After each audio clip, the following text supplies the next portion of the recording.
దేవునికి స్తుతి కలుగునుగాక. మీరు చూస్తున్నది ఈ కొండ యేసు ప్రభు రూపాంతరం చెందిన కొండ. ఇది 3 కిలోమీటర్ల ఎత్తులో ఉంది.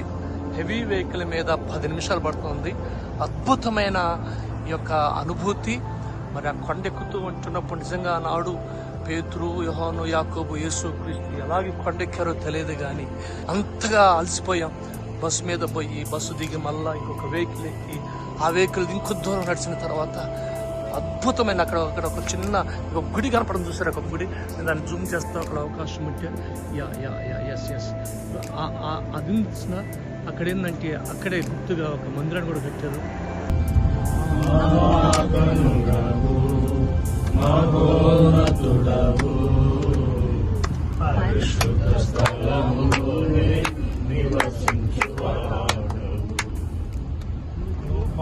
సత్య సంపూర్ణమై మధ్యలో నివసించుట న్యాయమా.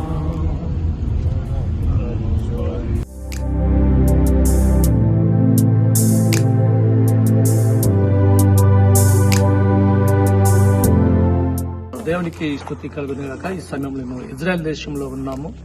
రూపాంతరం చెందిన కొండ మీద ఉన్నాం. ఇక్కడే యేసుక్రీస్తు సాక్షాత్తుగా రూపాంతరం చెందిన కొండ ఇది. ఆ రూపాంతరం చెందినప్పుడు ప్రవీణ యేసుక్రీస్తు మరి ఏలియాని అదేవిధంగా మోషేతో కూడా మాట్లాడి మనం చూస్తూ ఉంటున్నాం.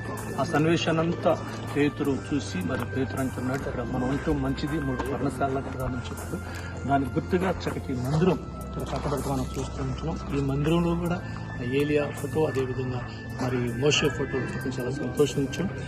నిజంగా దేవుడు మనకు కూడా ఇటువంటి రూపాంతరం అవ్వాలని, ఆ రూపాంతరం చెందినప్పుడే మనం రోజు పరలోక రాజ్యానికి వెళ్తామని ఆశిస్తూ మరి ఈ వీడియో వచ్చిన వారందరూ కూడా రూపాంతరం చెందుటకు సిద్ధపడాలని ప్రార్థన చేస్తూ ఉంచడం.